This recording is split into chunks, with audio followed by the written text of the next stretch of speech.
வணக்கம். இது உங்கள் விருப்பமான ஜீவா சினிமா. இப்போ ஓடிடியில் இருந்து படங்களை நீக்கிறாங்க.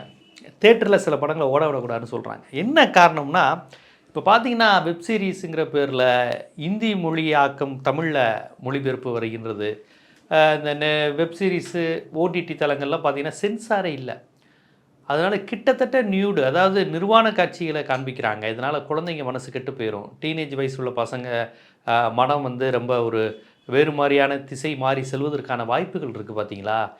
அதனால் சில அமைப்புகள் நெட்ஃப்ளிக்ஸு, அமேசான், ஹாட்ஸ்டாரில் ஏதாவது தப்பான படங்கள், அதாவது இரட்டை அர்த்த வசனம், வன்முறை காட்சிகள், ரத்தம் தெறிக்கின்ற காட்சிகள், ஆபாச உணர்வு, பாலியல் உணர்வை தூண்டுகின்ற காட்சிகளில் நடித்தா அதை உடனே அதுலேருந்து நீக்கணும் அப்படிங்கிற மாதிரியான ஒரு முடிவை எடுத்துருக்குறாங்க. அப்படிங்கிற செய்தியை நான் உங்களுக்கு சொல்ல போகிறேன். நீங்கள் நினைப்பீங்க, அப்படிலாம் கிடையாது. நீங்கள் எவ்வளோ வேணாலும் ஆபாசமாக நடிக்கலாம், இரட்டை அர்த்தத்தில் நடிக்கலாம், எவ்வளோ வன்முறை காட்சியில் நடிக்கலாம், ஃபோட்டோ ஷூட் எவ்வளோ வேணாலும் நடிக்கலாம். கிட்டத்தட்ட நிர்வாணம் தான், ஆணும் பெண்ணும் நிர்வாணமாக இருக்கிற படங்கள் கூட வரும். அதுவும் இந்த ஹிந்தி மொழி தமிழில் மொழியாக்க வரக்கூடிய வெப் சீரிஸ்லாம் அந்த ஓடிடி தளங்களில் மட்டும் தான் பார்க்க முடியும். டிவியில் பார்க்குறப்போ கொஞ்சம் சென்சார் இருக்கும், கொஞ்சம் ஆபாசம் இரட்டை அர்த்தம்லாம் குறைவாக இருக்கும் சீரியலில். ஆனால் வெப் சீரிஸில் எல்லா விதமான இதுவும், அதாவது கதையே அந்த மாதிரியான கதையாக தான் வருதுங்கிறாங்க. வெப் சீரிஸில் உள்ள கான்செப்ட்லாம் பார்க்கும்போது மதுபானம், ஆண் பெண் சேர்க்கை, பாலியல் நுகர்வை தூண்டுகின்ற, சரியான வார்த்தை சொல்லணும்னா ஐம்புல நுகர்ச்சியும் தூண்டுகின்ற, கண்ணு காது மூக்கு பார்க்குற எல்லாமே இந்த நுகர்வு வேட்டைக்குள்ளே விரித்தனமாக உள்ளே நுழையிறோம் அப்படிங்கிற மாதிரியான ஒரு உணர்வை டெம்ட் ஆக்கி விடுகின்ற மாதிரியான காட்சிகளும் வசனங்களும் எல்லாம் பணம் தான். அதை பார்க்க திருப்பி பார்க்க இளைஞர்களுக்கு பணம். அந்த மாதிரி ஓடிடி தளங்கள் பணம் சம்பாதிப்பதற்காக எந்த தளத்துக்கும் செல்லலாம் அப்படிங்கிற அளவுக்கு தான் இருக்கிறாங்க. அப்போ எதங்க நீக்கினாங்க? ஆபாசம், இரட்டை அர்த்தம், வன்முறை, இதுதான் இளைஞர்களை சீரழிக்கக்கூடியது. இதை நீக்கலைன்னா வேறு எதை நீக்கியிருக்காங்கன்னா, நயன்தாராவுடைய படம். நயன்தாரா கவர்ச்சியாக நடிச்சிருக்கிறாங்க, எக்கச்சக்கமான படம் நடிச்சிருக்கிறாங்க. அவங்க ஒன்றும் கவர்ச்சியாக நடிக்காத படங்கள்லாம் கிடையாது. ஆனால் அவர்கள் நீக்கியது, அவர்கள் துளியும் கவர்ச்சி, ஆபாசம், இரட்டை அர்த்தம் அப்படின்னு எதுவுமே காட்டாமல் ரொம்ப நாகரிகமாக மக்களுக்கு ஒரு மெசேஜ் சொல்லும் விதமாக, அதாவது 2 விதத்தில் அந்த படத்தை பாராட்டலாம் அன்னபூர்ணியை. ஒன்று, ஒரு பெண் வீடு, வாசல், குடும்பம், சமூகம், சாதிய கட்டமைப்பு இது எல்லாவற்றையும் தூக்கி எறிந்து தனது கனவை நிறைவேற்றுவதற்காக போராடுகிறாள், அதில் வெற்றி பெறுகிறாள். இதில் எந்த மாதிரியான தடைகளை அவள் சந்திக்கிறாள்? வீடு, குடும்பம், ஜாதி, அனுஷ்டானம், வைதீகம் இதை தூக்கி எறிஞ்சிட்டு வரா. அப்புறம் ஒரு பொம்பளை முன்னேறுவதாங்கிற ஒரு சராசரி ஆம்பளை புத்தியில் இந்த ஆணாதிக்க உலகம் அவளை என்ன பாடுபடுத்துது, இதையும் மீறி அவள் எப்படி சாதிக்கிறாள். இது ஒரு அந்த படத்தில் நல்ல விஷயம்.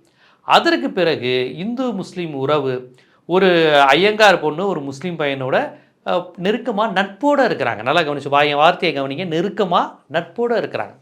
எல்லா பசங்களோடையும் அவங்க பழகுறாங்க, எல்லா பொண்ணுங்க பசங்க எல்லா மத சாதி பசங்களும் பழகுறாங்க.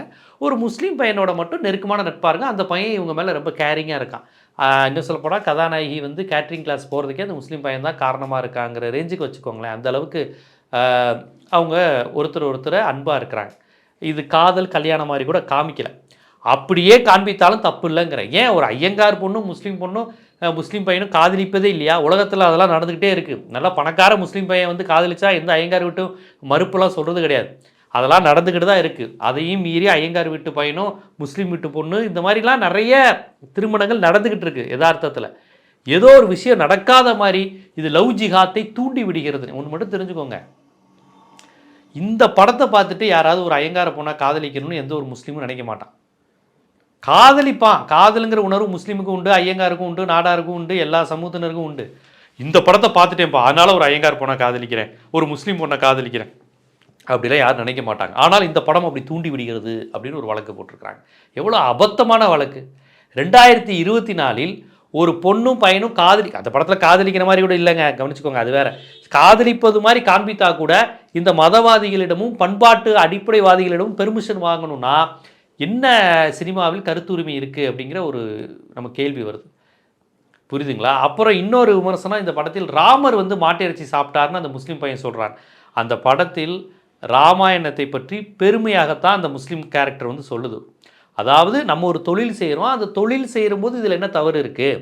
நீ கேட்ரிங் தொழிலுக்கு வந்திருக்க, இதில் சிக்கன் மட்டன் சமைக்க மாட்டேன்னு ஏன் சொல்கிற? இதில் என்ன இருக்குது? இதில் என்ன தவறு இருக்குது அப்படின்னு தான் அவர் கேட்குறாரு. அது மட்டும் இல்லாமல் ஐயப்பன் கோயிலுக்கு மாலை போட்டு பக்தியோடு இருக்கிற எத்தனையோ பேர் கறிக்கடையில் வேலை பார்க்குறாங்க. அதனால் ஐயப்பன் கோயில் அவங்கள தவிர்க்கலையே.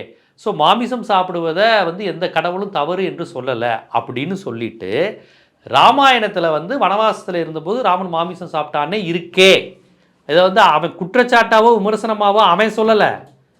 இப்படி ராமாயணத்தில் இருக்கேன்னு அவன் ராமாயணத்தை படித்தவன்கிற முறையில் சொல்கிறான். இதற்கு நீங்கள் என்ன மறுக்கணும்? ராமாயணத்தில் அப்படி சொல்லலைங்க, சொல்லாத கருத்தை ஏன் அப்படி சொல்கிறாங்கன்னு கேட்டால் அதில் ஒரு தர்க்கம் இருக்குது, அர்த்தம் இருக்குது, நியாயம் இருக்குது. இதே கருத்தை தேசியவாத காங்கிரஸை சேர்ந்த ஒருவர் இப்போ சொன்னார். ராமன் எங்காளு தான், அதாவது ஒரு நாடோடி, ஒரு வேட்டுவ சமூகத்தை சேர்ந்த ஒரு நாடோடி, ஒரு வனத்தில் இருக்கக்கூடிய விலங்குகளை வேட்டையாடக்கூடிய கதாபாத்திரம் தான் ராமனுடைய கதாபாத்திரம் என்று தேசியவாத என்சிபியை சேர்ந்த ஒருத்தர் சொன்னாரே. இப்போ இந்த படத்தில் இப்படி ஒரு முஸ்லீம் கேரக்டர் பேசுன்னு நீங்கள் சொல்கிறீங்க. அவர் ஒன்றும் முஸ்லீம் கிடையாது. ரிக் யஜுர் சாம அதர்வன வேதங்களில் கொளுத்த எருமை மாடு, குதிரைகளை யாகத்தில் போட்டு அதை சுவைத்து பார்ப்பனர்கள் சாப்பிட்டாங்கன்னு எதில் இருக்குது? குரான்லையா, பைபிள்லையா? ரிக் யஜுர் சாம அதர்வன வேதங்களில் இருப்பதாக பலர் சொல்லியிருக்காங்க, எழுதியிருக்கிறாங்க, ஆதாரத்தோடு அதெல்லாம் காமிக்கிறாங்களே. அஸ்வமேத யாகம்னா என்ன? யாகத்தில் நீங்கள் எதை பலியிடுவீங்க? அப்போ இதெல்லாம் சாப்பிட்ருக்காங்க பார்ப்பனர்கள், இதையெல்லாம் பலியிடுறாங்க, நம்மளுடைய கால்நடைகளையெல்லாம் நெருப்பில் போட்டு சாப்பிட்றாங்க, வீணாக்குறாங்க அப்படின்னு பௌத்தத்துக்கும் பார்ப்பனியத்துக்கும் சண்டை வந்ததே அங்கே தானே. இதை நீங்கள் மறுக்க முடியுமா? புலால் உண்ணாமைங்கிற கான்செப்டை பார்ப்பனர்கள் எடுத்ததே பௌத்தத்துக்கு பிறகு தானே. இதெல்லாம் வரலாறு. நான் என்ன கேட்குறேன், இது வரலாற்றில் நடந்தது, இது குறித்து வாதம் பண்ணுங்க, அரசியல் களத்தில் பேசுங்க, சமூக களத்தில் எழுதுங்க, மறுத்து பேசுங்க, இது எல்லோருக்கும் உரிமை உண்டு. ஆனால் ஒரு திரைப்படம், ஒரு பெண் முன்னேற்றம், ஒரு பெண் வளர வேண்டும், ஒரு பெண் அத்துமீறி வர்றா, தடையாக இருக்கிற அம்மா அப்பா எல்லாரையும் தூக்கி எறிஞ்சிட்டு ஒரு தொழில் முனைவராக சாதிக்கிறான், அதற்கு வரக்கூடிய போராட்டங்கள் எல்லாவற்றையும் மீறி ஒரு பெண் சாதிக்கிறாங்கிற இந்த மாதிரி படங்கள்லாம் ஒவ்வொரு பெண்ணுக்கும் நல்லா படிக்கணும், வேலைக்கு போகணும், ஒரு ஆம்பளையை சார்ந்து இருக்கக்கூடாது, புருஷனை சார்ந்து இருக்கக்கூடாது, அண்ணன் தம்பியை சார்ந்து இருக்கக்கூடாது, ஒரு பொம்பளைங்கிறவ ஒரு ஆணுக்கு இணையானவள், ஆணை சார்ந்து இருக்கக்கூடிய அடிமை கிடையாது அப்படிங்கிற ஒரு மனநிலையை நயன்தாரா மாதிரி ஒரு சூப்பர் ஸ்டார் ரேஞ்சுக்கு, எப்படி ரஜினிகாந்த் ஹீரோவில் சூப்பர் ஸ்டாரோ அது மாதிரி அவங்க ஹீரோயினில் லேடி சூப்பர் ஸ்டார், அப்படி இருக்கக்கூடிய ஒரு நடிகை நடிக்கும்போது கிராமத்தில் இருக்க பெண்கள், நடுத்தர இருக்க பெண்கள் இதையெல்லாம் பார்த்து வளரும்போது அவங்களுக்கு ஒரு உத்வேகம் வரும். ஜாதி மதம் சனாதனம் வைதீகம், அந்த மதம் இந்த மதம், ஓன் கடவுள் ஏன் கடவுள்னு படம் எடுக்கிற படத்தெல்லாம் நீங்கள் கொண்டாடுங்க. வெறி பிடிச்சு போய் சயின்டிஃபிக்காகவும் அறிவியல் பூர்வமாகவும் பெண்கள் படிக்கணும் முன்னேறணும்னு சொல்லுகிற படத்துக்கு ஓடிடி தளத்திலிருந்து தடை நீக்கம்னா இது என்னங்க கொடுமை? அதைத்தான் நான் கேட்டேன். ப்ளூ ஃபிலிம் ரேஞ்சுக்கு படத்தெல்லாம் வெப் சீரிஸுங்கிற பேரில் நீங்கள் அனுமதித்து கொண்டு, ஆபாசத்தையும் வன்முறை படங்களையும் ஒரு சின்ன தணிக்கை கூட இல்லாமல் நீங்கள் வெளியிட்டு கொண்டு, அதற்கெல்லாம் தணிக்கை செய்யணும். கெட்ட வார்த்தை, ஆபாசம், டபுள் மீனிங்னு 13 வயது பையன் அதை பார்க்கும்போது அவன் வாழ்க்கை என்ன ஆகும், அவன் பெண்ணை எப்படிப்பட்ட ஒரு நுகர்பொருளாகவும் பாலியல் பண்டமாகவும் பார்ப்பான். அந்த மாதிரி படங்கள்லாம் நெட்ஃப்ளிக்ஸு, அமேசானு, ஹாட்ஸ்டார் எதுலேயும் எந்த பிரச்சனையும் இல்லாமல் வந்துக்கிட்டு இருக்கு. எனி டைம் நம்ம போட்டு பார்க்கலாம், குழந்தைங்க பார்க்கலாம். காலேஜில் ஒரு பையன் மோசமான இருக்கிறான், ஒரு ஹீரோங்கிறவன் கல்லூரி ஆசிரியரை கேவலமாக பேசுகிற மாதிரி படங்கள், இழிவுபடுத்துகிற படங்கள், இதையெல்லாம் ஜோக்குங்கிற பேரில், காமெடிங்கிற பேரில் அனுமதிக்கிற எவ்வளவோ படங்கள் தேட்டர்லேயும் ஓடி ஓடிடிலையும் இன்னும் ஓடிக்கிட்டு இருக்கு. அதையெல்லாம் அந்த பெரிய பெரிய நடிகர்கள், குழந்தைகள் மத்தியில் மாசு பெற்ற நடிகர்கள்னு அந்த மாதிரியான கேவலமான படத்தில் நடிக்கிறாங்க. அப்போ ப்ளூ ஃபிலிமுக்கு மட்டும்தான் இனிமேல் வெப் சீரிஸ் இது ஓடிடியில் அனுமதி.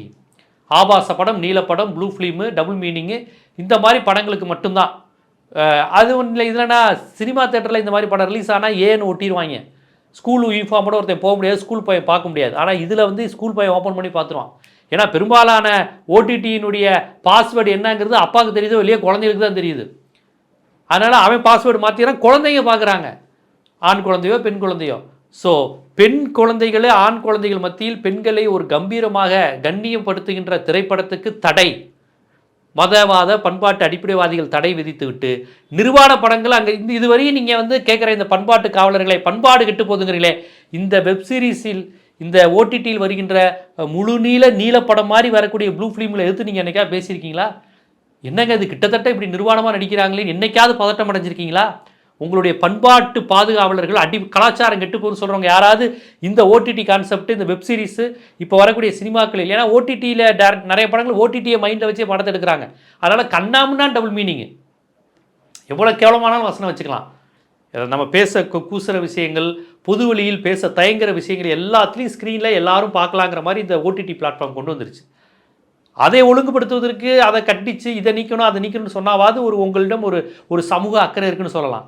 ஒரு பெண் முன்னேறுவதை பற்றி எடுத்த திரைப்படத்தை என்னென்னமோ காரணம் காட்டி தடை செய்வதும் அதை மிரட்டுவதும் அவர்கள் மீது வழக்கு போடுவதும் இருந்தால் நீங்கள் உண்மையில் சமூக அக்கறை உள்ளவர்களா இல்லை ஆணாதிக்க சாதிய வெறி பிடித்தவர்களா என்ற கேள்வி எழுகிறது.